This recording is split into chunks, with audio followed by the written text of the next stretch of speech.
नमस्कार सभी साथियों को। हिंदी साहित्य की क्लास में आप सभी का स्वागत करती हूँ, अभिनंदन करती हूँ। और आज के शस्त्र की परिचर्चा को शुरू करते हैं।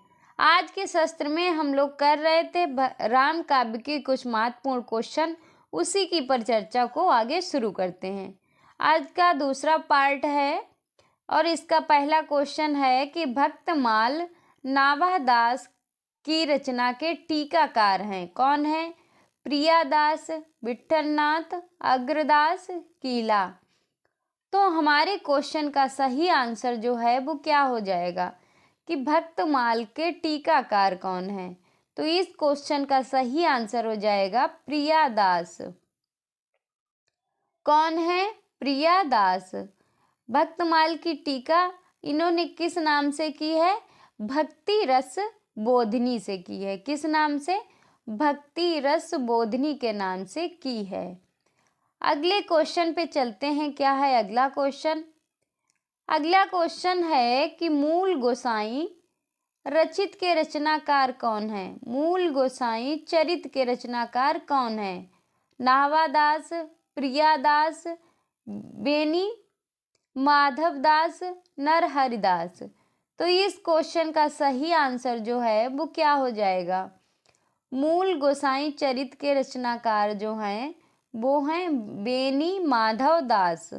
कौन है? बेनी माधव दास हैं। तो हमारे क्वेश्चन का सही आंसर जो है वो हो जाएगा सी। अगले क्वेश्चन पे चलते हैं। क्या है अगला क्वेश्चन? अगला क्वेश्चन है कि उन्होंने रचना नैपुण्य का भद्दा प्रदर्शन नहीं किया है और ना ही शब्द चमत्कार आदि के खेल बाड़ों में वे फंसे हैं और ना ही उनकी भाषा की सफाई है और किसी कवि में नहीं। शुक्ल जी का यह कथन किस कवि के विषय में है? तुलसी के विषय में, जायसी के, बिहारी के लिए या घनानंद के लिए? तो ये बात जो है रामचंद्र शुक्ल ने किसके लिए कही है? तुलसीदास के लिए कही है। किसके लिए? तुलसीदास के लिए कही है। तो हमारे क्वेश्चन का सही आंसर हो जाएगा ए। अगले क्वेश्चन पे चलते हैं। क्या है अगला क्वेश्चन? अगला क्वेश्चन है कि कबित विवेक एक नहीं मोरे, सत्य कहूँ लिख कागद कोरे। यह विनियोक्ति किस कवि की है? कबीर की, सूरदास की, रहीम की, तुलसीदास की? तो इस क्वेश्चन का सही आंसर जो है वो क्या हो जाएगा? वो हो जाएगा तुलसीदास की। किसकी रचना है? तुलसीदास की ये पंक्तियां हैं। तो इस क्वेश्चन का सही आंसर हो गया डी। और ये पंक्तियां हैं वो किससे हैं? किससे ली गई हैं? तो ये रामचरित के बालकांड से ली गई हैं। अगले क्वेश्चन पे चलते हैं। क्या है अगला क्वेश्चन? क्वेश्चन है कि विज्ञान गीता किसके द्वारा लिखी गई है? नाभादास के द्वारा, तुलसीदास के द्वारा, केशव के द्वारा या मलूक दास के द्वारा? तो इस क्वेश्चन का सही आंसर जो है वो क्या हो जाएगा? विज्ञान गीता लिखी गई है केशव दास के द्वारा। किसके द्वारा लिखी गई है? केशव दास के द्वारा लिखी गई है। अगले क्वेश्चन पे चलते हैं। क्या है अगला क्वेश्चन? अगला क्वेश्चन है संबत 1631 करयूं कथा हरिपद धर सीसा। उपर्युक्त पंक्तियों में किस प्रसिद्ध ग्रंथ के रचना काल का संकेत किया गया है? पद्मावत का, अनुराग बांसुरी का, रामचरित का या रामचरित चिंतामणि का? तो इस क्वेश्चन का जो सही आंसर है वो क्या हो जाएगा? इस क्वेश्चन का जो सही आंसर है वो क्या हो जाएगा? रामचरितमानस। रामचरितमानस से ये पंक्तियां ली गई हैं। तो इस क्वेश्चन का सही आंसर हो जाएगा सी। अगले क्वेश्चन पे चलते हैं। क्या है अगला क्वेश्चन? अगला क्वेश्चन है कि मानव प्रकृति का ज्ञान तुलसी से अधिक उस युग में किसी को नहीं था। यह कथन किसका है? कि मानव प्रकृति का ज्ञान जो तुलसी को था वो किसी को नहीं है। ये बात किसने कही? आचार्य रामचंद्र शुक्ल ने, हजारी प्रसाद द्विवेदी ने, रामविलास शर्मा ने, विश्वनाथ त्रिपाठी ने। तो इस क्वेश्चन का जो सही आंसर होगा वो क्या हो जाएगा? हजारी प्रसाद द्विवेदी ने। किसने? हजारी प्रसाद द्विवेदी ने। तो इस क्वेश्चन का सही आंसर हो जाएगा बी। अगले क्वेश्चन पे चलते हैं। क्या है अगला क्वेश्चन? अगला क्वेश्चन है कि राम काव्य धारा से संबंधित कृति राम ध्यान मंजरी इनमें से किसकी है? प्राणचंद चौहान की, अग्रदास की, हृदय राम की, प्रियादास की। राम ध्यान मंजरी जो है किसकी रचना है? राम ध्यान मंजरी जो है वो है अग्रदास की रचना। किसकी रचना है? अग्रदास की। तो इस क्वेश्चन का सही आंसर हो गया बी। अगले क्वेश्चन पे चलते हैं। क्या है अगला क्वेश्चन? अगला क्वेश्चन है गोरख जाग्यो जोग भगति भाग्यो लोग, ये काव्य पंक्ति इनमें से किस कृति में है? बीजक में, गोरखवाणी में, कवितावली में, नाथ बनी में।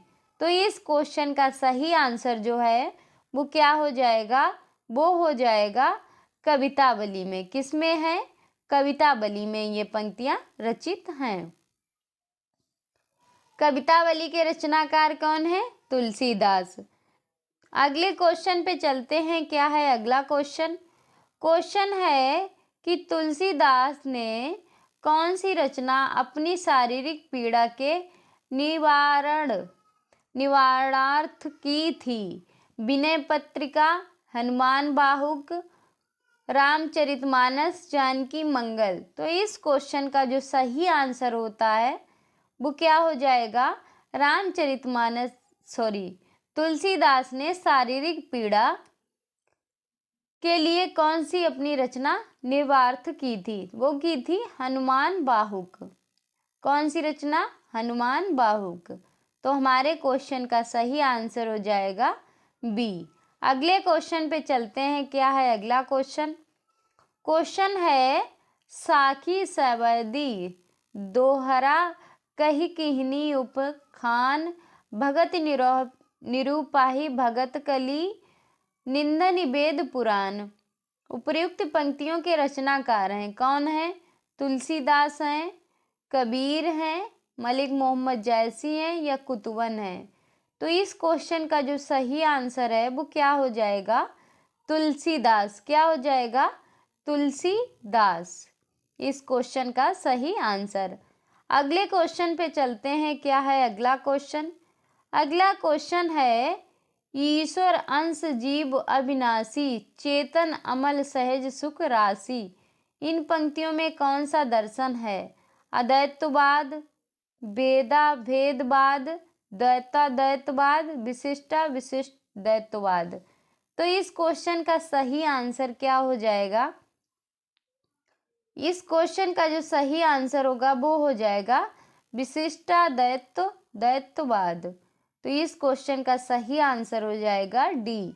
अगले क्वेश्चन पे चलते हैं। क्या है अगला क्वेश्चन? क्वेश्चन है कि तुलसीदास ने रामचरित के उत्तरकांड में क्या प्रतिपादित किया है? ज्ञान की अपेक्षा भक्ति और सुसाध्य और असफलदायिनी है। कलयुग में असंतों की संगत लाभदायक होती है। कलयुग में मनुष्य वर्ण धर्म और आश्रम का पालन करने वाले होंगे। कलयुग में लोग लोभ और स्वार्थ के वशीभूत होंगे और माता पिता तथा गुरु का अनादर करेंगे। तो इस क्वेश्चन का जो सही आंसर है वो क्या हो जाएगा? इस क्वेश्चन का जो सही आंसर है वो हो जाएगा डी। ज्ञान की अपेक्षा भक्ति और सुसाध्य असफलदायिनी है, बिल्कुल। और कलयुग में लोभ और स्वार्थ के वशीभूत होंगे और माता पिता और गुरु का अनादर करेंगे। तो ये बात रामचरित में उत्तरकांड में तुलसीदास ने प्रतिपादित की थी। तो इस क्वेश्चन का सही आंसर हो गया डी। अगले क्वेश्चन पे चलते हैं। क्या है अगला क्वेश्चन? क्वेश्चन है कि निम्नलिखित में से कौन निर्गुण भक्ति काव्य का कवि नहीं है? मलूक दास, बाबा, लाल दास, ईश्वर दास, सुंदर दास।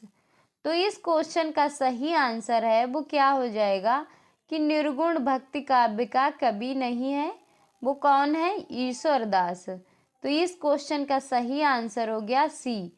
ये किसके हैं? ये सगुण भक्ति धारा के कवि हैं। अगले क्वेश्चन पे चलते हैं। क्या है अगला क्वेश्चन? क्वेश्चन है कि गोस्वामी तुलसीदास जी ने रामचरितमानस की रचना किस उद्देश्य से की थी? मोक्ष की प्राप्ति के लिए, लोक रंजन के लिए, राम कथा का स्मरण करने और कराने के लिए, स्वतः सुखाए के लिए।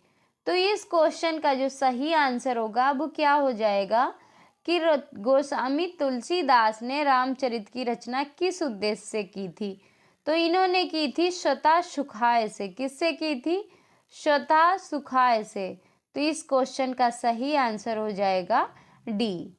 अगले क्वेश्चन पे चलते हैं। क्या है अगला क्वेश्चन? क्वेश्चन है कि गीतावली किसकी काव्य कृति है? तुलसीदास की, मयूर कवि की, दंडी की या हजारी प्रसाद द्विवेदी की? तो इस क्वेश्चन का जो सही आंसर होगा वो क्या हो जाएगा? गीतावली किसकी काव्य कृति है? तुलसीदास की। तो इस क्वेश्चन का सही आंसर हो जाएगा ए। अगले क्वेश्चन पे चलते हैं और इसका समय क्या है? इसका जो समय है वो है 1630 से 70। अगले क्वेश्चन पे चलते हैं। क्या है अगला क्वेश्चन? अगला क्वेश्चन है स्वतः सुखाए कहकर किसने उस काव्य का प्रयोजन स्वीकार किया? तुलसीदास, सूरदास, चंद्रवरदाई, कबीरदास। तो ये बात जो है किसने स्वीकार किया था? तुलसीदास ने। तुलसीदास ने ही रामचरितमानस की रचना स्वतः सुखाए के लिए की थी। अगले क्वेश्चन पे चलते हैं। क्या है अगला क्वेश्चन? क्वेश्चन है कि निम्न कवियों में कौन सी हिंदी का कवि माना जाता है? कालिदास, भर्तृहरि, अश्वघोष, तुलसीदास। कवियों में कौन हिंदी का महाकवि माना जाता है? तो इस क्वेश्चन का सही आंसर होगा वो क्या हो जाएगा? तुलसीदास। किसको माना जाता है? तुलसीदास को माना जाता है। तो इस क्वेश्चन का सही आंसर जो होगा वो क्या हो जाएगा? डी। अगले क्वेश्चन पे चलते हैं। क्या है अगला क्वेश्चन? अगला क्वेश्चन है कि तुलसीदास के निम्न ग्रंथों के रचना काल के अनुसार आरोही क्रम में लगाइए। तो इस क्वेश्चन का सही आंसर है वो क्या हो जाएगा? पहले आएगा गीतावली, फिर आएगा रामचरितमानस, फिर आएगा जानकी मंगल, फिर आएगा कवितावली। गीतावली का जो समय है वो क्या है? 1630। 1630। रामचरितमानस का जो समय है वो क्या है? 1631। जानकी मंगल का जो समय है वो क्या है? 1629। 1629। उसके बाद कवितावली का जो समय माना गया है वो कितना माना गया है? 1631 से 80। 1631 से 80।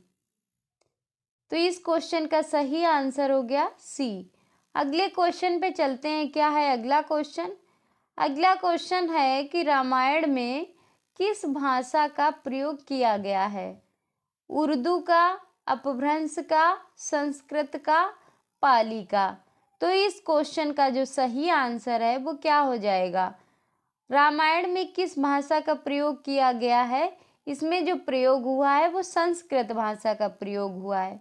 किसका हुआ है? संस्कृत भाषा का प्रयोग हुआ है। इसमें कुल कितने श्लोक हैं? 24,000 24,000 श्लोक समाहित हैं रामायण में। तो इस क्वेश्चन का सही आंसर हो गया सी। तो ये था आज का शस्त्र। आज के शस्त्र की यहीं पर परिचर्चा को खत्म करते हैं। मिलते हैं अगले शस्त्र